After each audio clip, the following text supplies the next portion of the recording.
In the days since George Floyd died under that policeman's knee, the message coming from NFL teams and players and coaches has been one of unity, so to speak, in terms of addressing racism, of police brutality and how it has to end. But that message, that narrative changed a little bit on Wednesday when Saints quarterback Drew Brees, when asked about players kneeling during the national anthem potentially this upcoming season, took the narrative that so many did when Colin Kaepernick did in 2016, and that is basically, don't tread on my flag.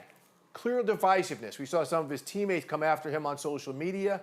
He apologized. They say they accepted his apology, but Coach Edwards, we're starting with you because you are a leader of men. You are the coach.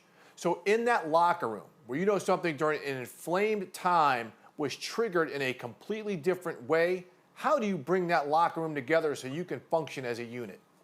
Well, you make a great point. You have to bring them together, and you have to realize the message that Colin was trying to send. And I think it was hijacked early when you think about the flag and the military, and that became the narrative for everyone to talk about. And really, he was protesting social injustice. And I think when you see a player bold enough to do this with his career on the line, you have to appreciate him and what he's trying to do. And I think with that being said, the hard conversation with some players that might have missed the message, that needs to be talked about in a team setting, to be quite honest. It could be, as we know, when you think about social injustice, for some, they've never been involved in that.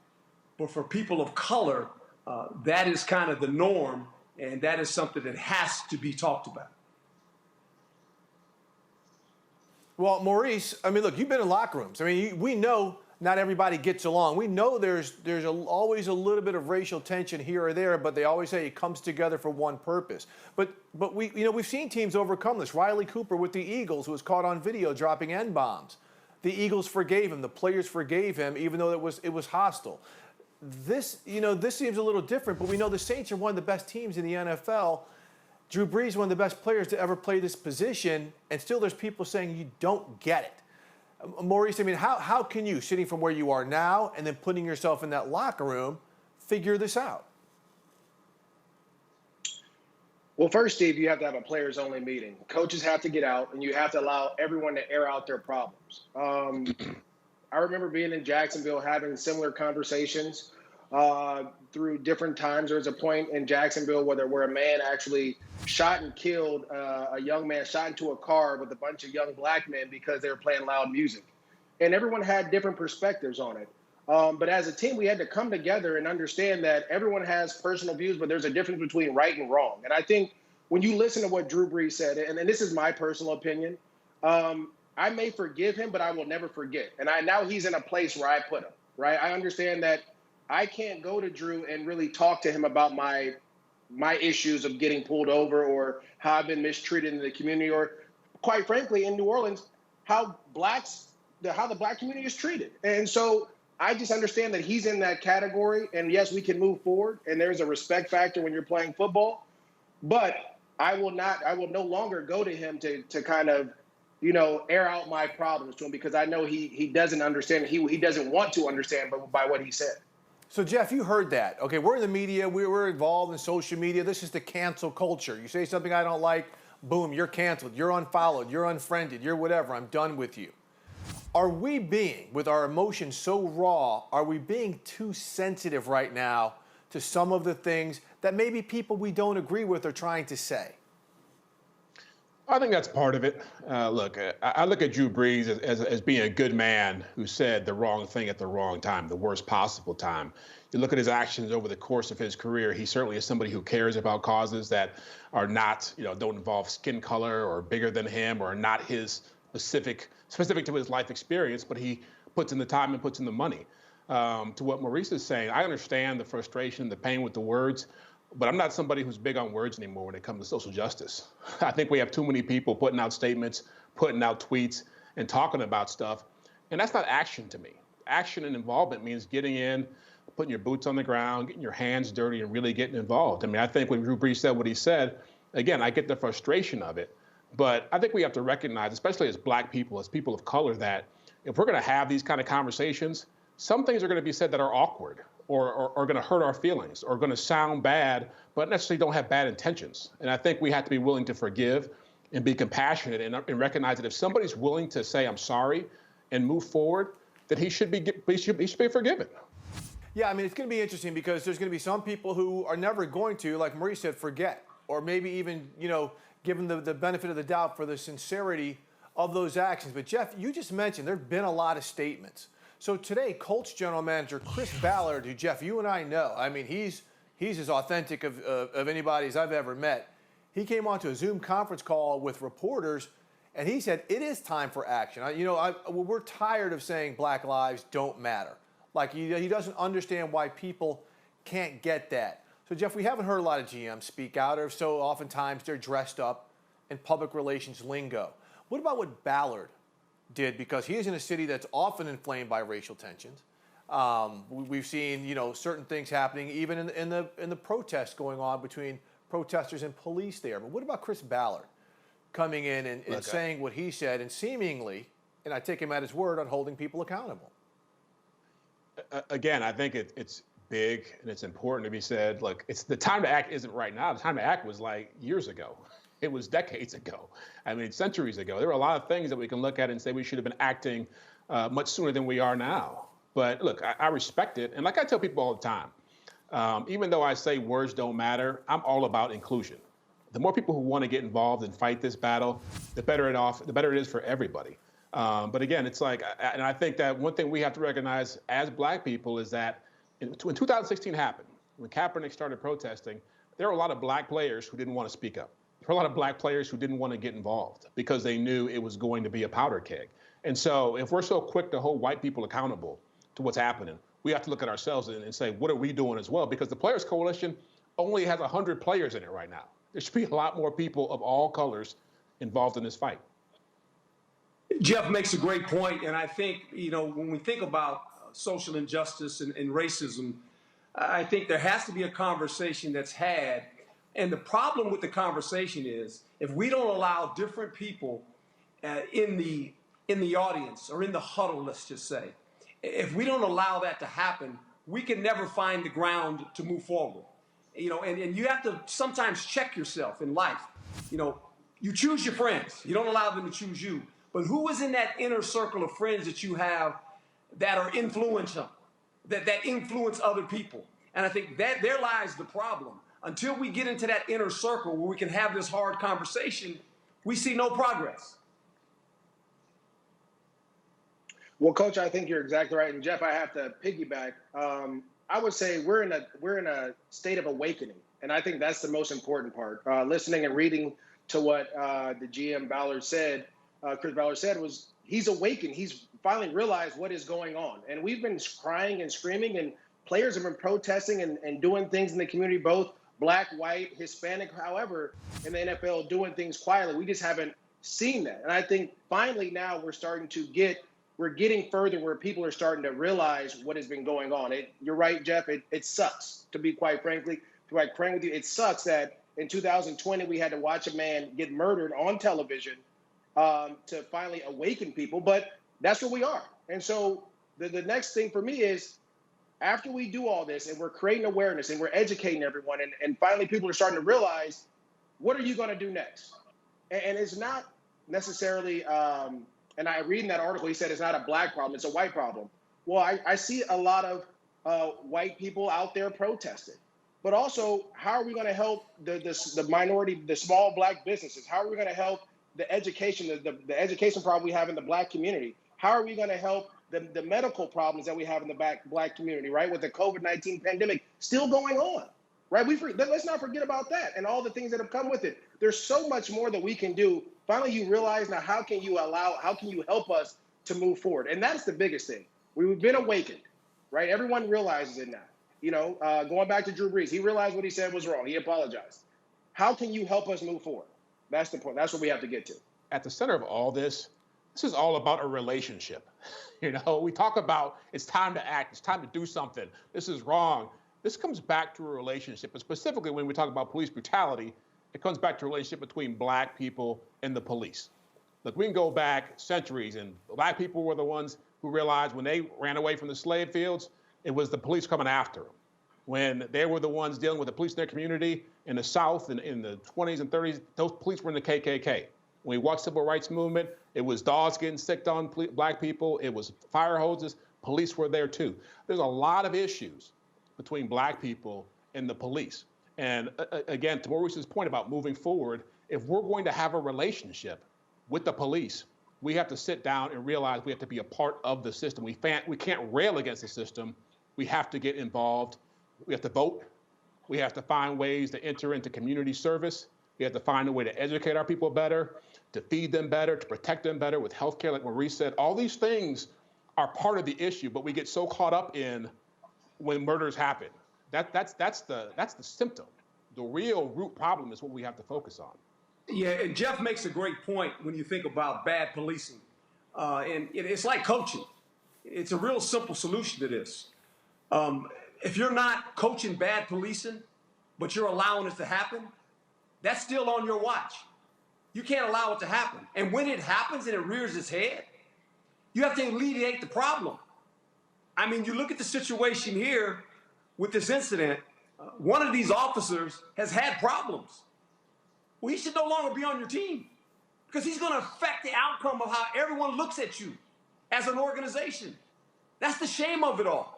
You know, in coaching, we say it's real simple. Either you coaching it or you allowing it to happen. Either way, you got to fix it. That's an internal problem. You have enough information on a bad policeman and you still allow him to be on the team.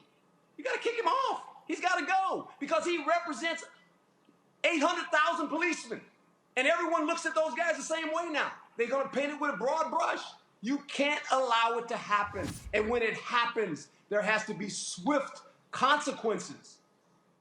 What happened in 2016 when some team owner said, if you do that, you're sitting over here. You toe this line. Okay, now some of those owners, they posed for pictures kneeling when the President Donald Trump called their players sons of bitches, but that was the only time that they seemed they were unified. Maurice, I am coming to you because now there might be some players who want to do something. There might be some players who want to say something, but they have got that overarching thumb over their heads. You can do this, but only push it so far. What about that dichotomy of the athlete wanting to, or maybe trying to, but knowing if he does cross that line, he can lose his job? Well, Steve, that's the $100 million question. As players come from these impoverished backgrounds or not the best economic status, you finally work your butt off all the way to the point where you're able to make generate generational wealth. And now you're hit with a question: do I sacrifice the ability to create, generational wealth, or do I stand for the cause? And that is a very tough question. I think it depends on where you are in your career, how you do it. I think that, being a part of a locker room where I was young, drafted in the second round, maybe in the first, couple years, I might not have stood up and said much. But as I got older and became more established and obviously, quite frankly, generated more money, I was more secure. And so there you have a tough balance as an athlete. Everyone says you should go out and do this, you should go out and do that. And you worked your butt off to get to this point. And so you have to make a decision. And to be honest with you, it's one of the toughest decisions to ever make. Watching Deshaun Watson go out there and march in Houston and other players that are out there and in every sport, it's amazing to see because you don't know how that team owner is going to react.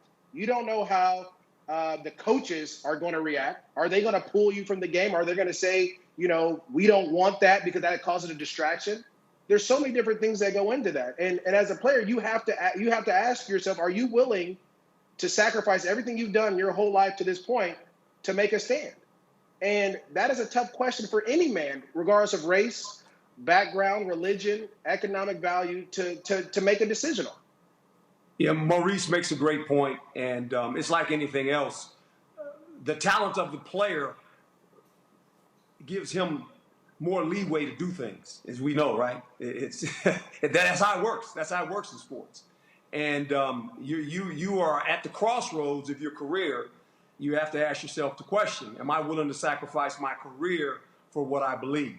And we've seen players before do this in the history of the black movement in America.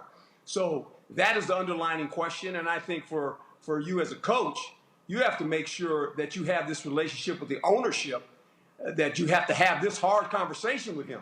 And the fact that these players feel they want to show their solidarity to social injustice and that you're okay with it. And that's the next conversation that has to take place, because you're in position as a coach to try to protect your players. That's very important. That is your job, especially when it comes to social injustice and things that are right. And I think sometimes fans just believe because you're an athlete or a coach, they want you to stay in that lane. That's your occupation. That's not who you are. You're a father. You're a member of the community. You're a husband. That's just your title. It's no different than you watch these people protest. They're not protesters. They're people from all walks of life. They have jobs. They're all coming together to say there's social injustice right now, and we're tired of this movie. It's a bad movie. The picture is old. Guys, 52 years ago, on April 4th, 52 years ago, I sat in my home with my dad, and Dr. King was assassinated. And I can remember having a conversation with my father at 14 years old. I have two daughters, 14 and 13. I'm having that conversation with them 52 years later. This is a bad movie, and it needs to stop. In 2016, when this first fired up, a lot of people didn't understand. And for players to come forward and do what they thought was best as far as, fighting this battle, it was tough. Now you have coaches saying, we'll give you the day off because George Floyd's funeral is happening right now. That allows a player to go to a team, go to a coach, a general manager, an owner, and say, this is important to me, and I need to do certain things. And you don't have to do things that are super controversial, but you can be a part of it in a way that you couldn't 4 years ago. And so what I would say is, I was proud to see Deshaun Watson out there marching. I think we need more players like that out there marching. I was proud to see Dak Prescott say, I'm giving $1 million. Because I think we just did a column on our website talking about we need more white players to get involved, more white franchise quarterbacks, because once that happens, there's more validation and we can get more stuff done. I don't think that's true. I think there are enough black players in this league of prominence who are smart, who are charismatic, who can engage people and talk about this stuff in a way that can move crowds. The way Deshaun Watson is doing right now, the way Dak Prescott just acted, Patrick Mahomes is in that category, Russell Wilson. There are tons of people. So I feel as if we don't have to sit around and wait for something to happen. We don't have to sit around and wait for white players to show up because it makes us look better. There's enough black power and wealth to make a difference right now in this movement. Jeff, I see your point right there, but there have been a whole lot of qualified black coaches who've been screaming, who've been kicking and screaming, who had no white advocates to get them head coaching jobs. So sometimes having an advocate to pull you up who looks more like the owner than he does the coaching candidate does help. And that's where I think the voice of the white quarterback and the voice of white players can help support some of these black players. I also want to make a quick point, is that to what you guys were talking about, Coach, you talked about, hey, I got to go have this conversation with my owner. Last I checked, none of the owners changed when Colin Kaepernick lost his job for kneeling and protesting. The same things we're talking about. So we'll see when this season fires up how much change there is, because we're in the off season right now. So that's going to be another interesting element as we get to this. So let's move forward a little bit. And Coach Edwards, you are the coach at Arizona State. You are charged with taking young people from 18 to 22, of educating them, of being a surrogate parent. How are you dealing with this right now, from incoming freshmen who've never set foot on your campus to people who have been there? Because this is an issue, because you've got players from all walks of life that you've got to deal with. How are you dealing with this and trying to mold them and to have them navigate through these times? Well, this is a part of them maturing as young men. And there's a subject that probably some of them have not had to deal with due to the fact of their status in life. With that being said, that's no fault of theirs. It's just, you have to educate them in situations like this. And I think for us right now, as we come back together as a team, I sent a nice note out to all our players when this first occurred, 9 days ago. And from that day going forward now, it's up to me as well as my coaches to have these hard conversations and to have a team meeting when we're able to get back. And we start back next week, whether it be through Zoom. But I would personally like to see it when we're together in a room, because that's when the emotions come out. And that's when you can feel the people in the room. And I think this conversation is going to be held on a lot of college campuses right now. We had a Pac-12 meeting yesterday with all the head coaches trying to figure out what we could do as a conference to educate our players, all players. I was on a Zoom call night before last with student athletes from all walks of sports at ASU to talk about this subject that we're talking about right now, social injustice. And it was well received, and it was fun listening to these young people voice their frustration. And some of them voice in the opinion that I don't know how you feel. I'm not a black person. Those are the kind of conversations you got to have, because that's real. That's real talk. The only way, look, everything we've ever learned in life, all of us on the screen, we actually learn from somebody else.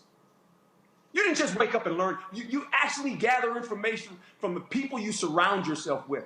And if that circle doesn't identify people that look like us, how would you know how we feel? You have no idea unless you read a book, right? So that's the conversation. And it's a hard conversation, guys. We know it. It's hard. You can't skirt around it. I mean, you got to get deep into this. Coach, you were in the media before you went to Arizona State. MJD, Jeff, and I are in the media. And Maurice, I want to start with you because you've been covered by us, and now you are covering things as a member of the media and a former NFL player. What role do we have?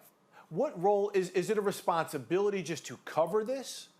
Or is it a responsibility like we have today to possibly suggest solutions and to further unveil some of the awkwardness and some of the discomfort that we have? And I want all of you guys to chime in on this, because I think we all have different takes from the levels that we've been at. But let's start with you, Maurice. Well, Steve, I think it's our role to educate and hold people accountable in the media. We cannot allow things to be said that aren't true or that are false or that go against or try to change the narrative of what people are trying to do. That's the first thing. So we have to hold folks accountable. Then we have to educate and listen to Coach Herm Edwards talk about the young athletes at Arizona State and then the Pac-12, which is, Coach, I apologize. I'm going to say this. Arizona State was like 17th on my list, but that's a different story. But it's not just the athletes that need to be educated. You're right. It's not just the athletes that need to be educated. It's the other coaches. It's the chancellors and the teachers and the other people on campus that need to be educated. Because as a student athlete, you're not only, and it's as a student, you're not only interacting with players. I remember being on UCLA interacting with other teachers who thought differently than me because I had dreads and gold teeth and didn't really try to get to know me. They assumed that I was something else. And so we have to educate everyone. You have to go out there in the media and make sure that what you're saying, first of all, is factually true and not just saying things. But then also when you hear something that's not true or false, that you like Coach said, you nip that in the bud right away. You can't allow that to travel on. And so as a former athlete, I remember sitting in locker rooms with media people saying certain things about my team or my teammates. And if I didn't believe that was true, or if I knew that wasn't true, I would stop them right then and there and say, that's not how it happened.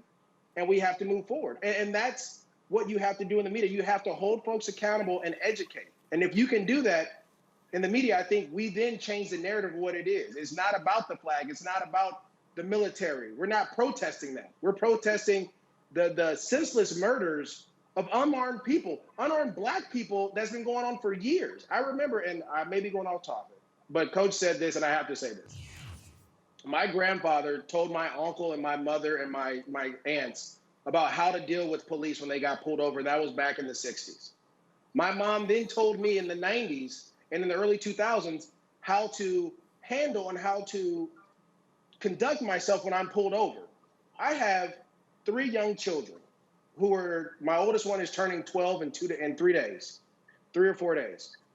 I have to now tell him how to conduct himself. And that might be 60 years later, how to conduct himself when he is pulled over, even though you may not have done anything wrong. You have to conduct yourself a certain manner so that you can come home and I can see you later that night. That is the problem that we're dealing with. And you cannot hijack that narrative. Because if you've never been pulled over and had a gun pulled in your face, if you've never been pulled over and slammed on the hood of a car, if you've never been pulled over, you're just driving. You don't know what it's like, and you can't hijack this narrative. Maurice makes a great point. I had that same conversation with my dad when I was going to get my license and begin to drive. That same conversation of how to react if you get pulled over. But I think it boils down to this, and we've said it, and we're going around and around, which I think is a great conversation, great dialogue, in the sense that who is in your inner circle that looks like us? Who's in that inner circle? And if it's people that don't look like us, you don't know how we feel. You have no information. And until we're willing to do that at the local level, with the mayors, the governor, the city officials, the police chief, and until those people all come together and allow this hard conversation to take place, it's very difficult to move forward. We have a movement in our midst right now. When you watch the movement, the protesters, of all these young people, which is wonderful to watch, to be quite honest, because they're the ones that are going to have to move the wheel. And this thing is not going to light switch. It's not going to change tomorrow. But hopefully, they won't have this conversation 20 years from now, and their kids are in these cameras, right? That's what you're trying to solve. And until we have that interconversation and allow people in your circle with influence that can make change, then it's going to be very difficult to go move forward. Yeah, I would echo that same thought. Just the importance of being open to people who don't look like you, who haven't experienced what you experienced. As Black people, we have, and it's not the benefit of, but it's just the reality. We have years of dealing with being Black. And when you deal with somebody who's not Black, they have 0 years of understanding it. So from the beginning, we have to be compassionate and understand that we have to educate those people. Maurice used the right word there, educate. We also have to look within ourselves and say, how can we find real solutions? When the civil rights movement started, there were very tangible goals that could be attained to change the world.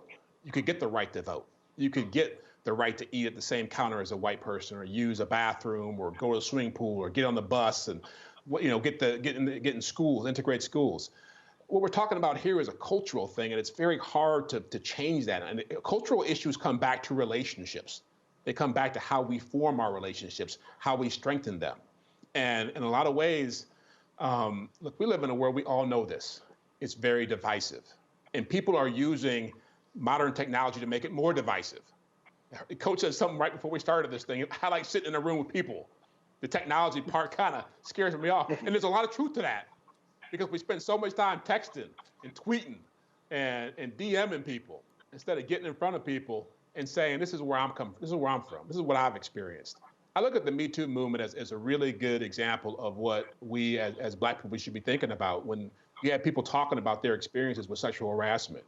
I think it'd be pretty powerful for us as Black people to talk about our experiences with racism. Not just scream and yell when it happens to us. Put it out there. We just did Blackout Tuesday. Let's talk about what we've really experienced, things that we probably didn't share, whether it's being pulled over at night when we didn't need to be pulled over, or being humiliated when we get in an elevator and somebody looks at us like we're a thief or something. All those things can matter, but I don't want to get off topic here as well, but I had those same conversations that Maurice and Coach and Steve, I'm sure you had it with your dad, and I'm getting ready to have it with my son, who's 7 years old. But in the end of the day, this gets better through love. It gets better through compassion. It gets better through forgiveness. And in order for us all to move forward, we have to be able to unify in some way. Jeff makes a great point, and I will say this. This is a conversation that people will view, and I want to make this perfectly clear. Coming from a man that's 66 years old right now, okay? That Black people don't want a handout. We just want a level playing field, just like in sports where you can compete. We just want an opportunity. And that's the great thing probably about sports in today's world. Not so much when I entered the NFL, by the way. It wasn't always that way. It wasn't a balanced playing field. There were certain positions, they didn't tell you couldn't play, but it was kind of one of those deals, you might want to move and change positions, right? Well, we've overcome that. 70% of the people that play in the National Football League look like us. So that one's gone. We figured that out. We want that in life. Just give us an equal opportunity to compete. That's all we want. We don't want a handout. We don't. Just make it a balanced and level playing field. And if we can do that, then we're going in the right direction. And Coach, hopefully you are speaking truth to power. Gentlemen, I want to thank you so much for being part of this. And I asked one of the questions, what is we in the media? What can we do? What is our role? How can we make things better? Hopefully one thing we can do is in a couple months circle back. All these people right now who are barking about making changes, all of these teams and these athletes, I stand with you. We're at that point. Let's circle back and let's see.